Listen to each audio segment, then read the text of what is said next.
Hi guys, welcome back to my channel. This is Kholiwe speaking. Welcome back to the Kholiwe Cooks channel. So glad to have you over as we try yet another recipe. Today's recipe is very close to home. I know a lot of people grew up making this at home or grew up having it at home, and it's literally one of South Africa's favorite things to have, along with stews and that sort of thing. It's a very quick recipe, so I'd like to see if you get to learn anything new from the recipe that you've been doing in the past.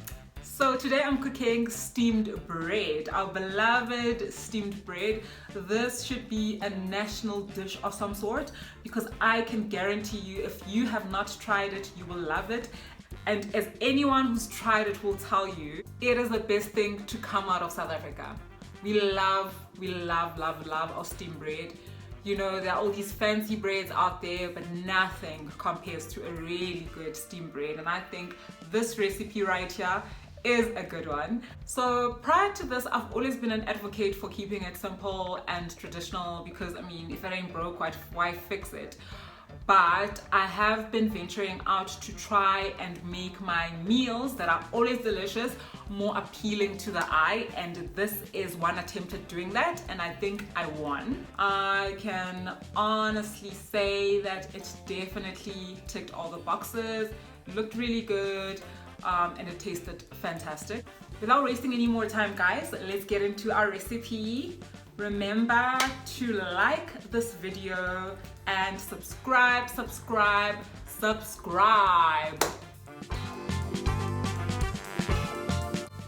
Our ingredients are flour. I'm using cake flour.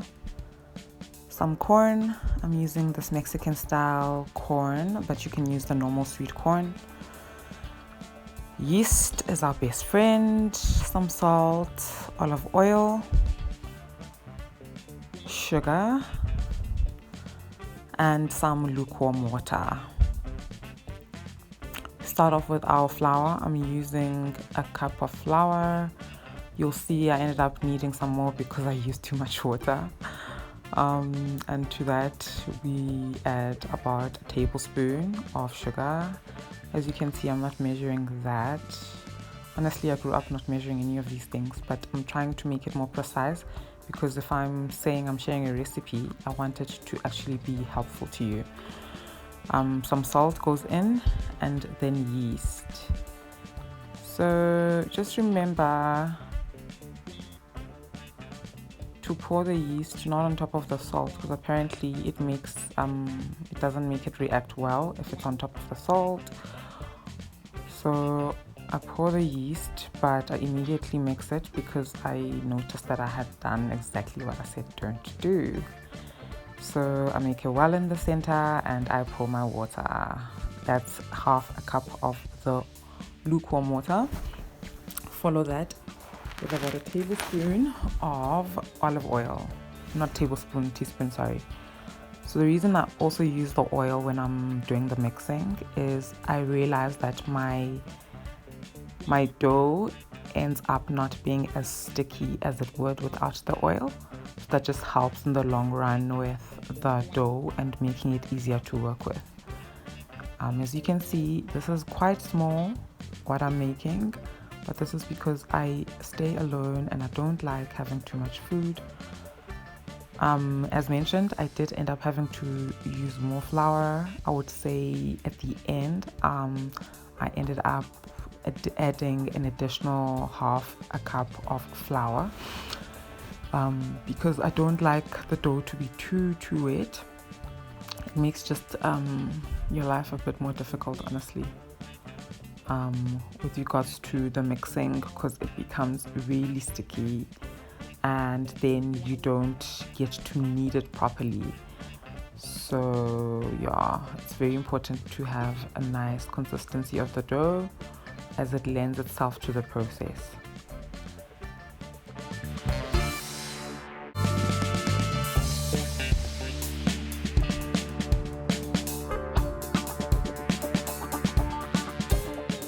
The minute the dough is together, you transfer it onto a flat surface.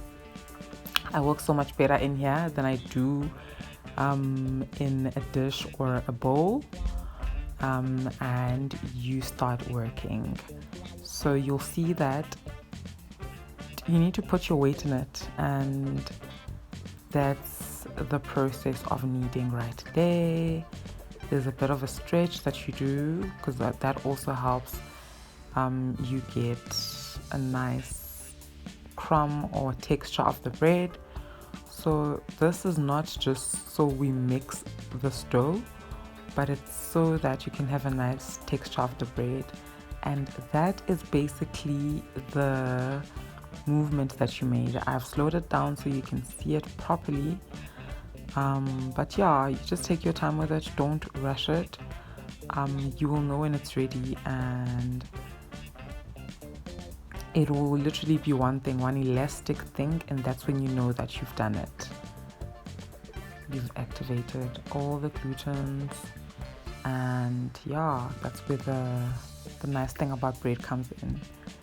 Because I promise you, if you're gonna do not so nice job at the kneading of the dough, your bread will not be good. I promise you.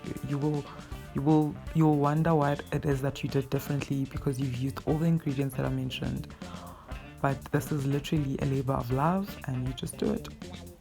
It honestly doesn't take that long, and I find it quite therapeutic.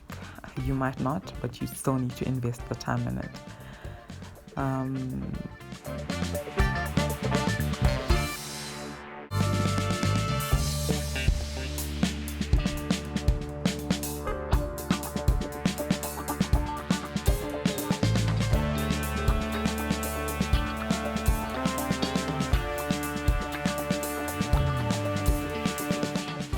So I used to do this with knuckles when I was growing up, especially if I'm doing it in like those big bowls and I'm making quite a lot of bread. That was our technique. So that's done. I'm gonna get a clean bowl, and then I'm just gonna oil the actual dough and the bowl, because I don't want it to stick to the side when it is rising, because that's just another schlep at the end. So I'd much rather make sure that it doesn't stick, and when I'm ready for it, it easily comes off the bowl. So we just get that ready and make it into a nice little ball. This is obviously not necessary, but I mean, there's a sense of satisfaction you get from having done that. So my how to get it to rise quickly trick is to get hot water in a smaller bowl than the one I'm using, and then I have that bowl underneath my bowl that has the dough. So steam rises onto that other bowl that has my dough, and it just speeds up the process. As you know, yeast works so much faster in a warm environment. So I leave this to rise for an hour, and then I punch it down and add half a cup of my corn mix. Once it's fully incorporated, leave it to rise for another 30 minutes, and then portion it out into your molds. I am using these steel mugs, and I use oil and flour to line them so that my bread does not stick. I cooked my bread in obviously a pot that has water for an hour and a half, and it is ready. And you'll see the trick of the oiling the mold with flour as well is very good.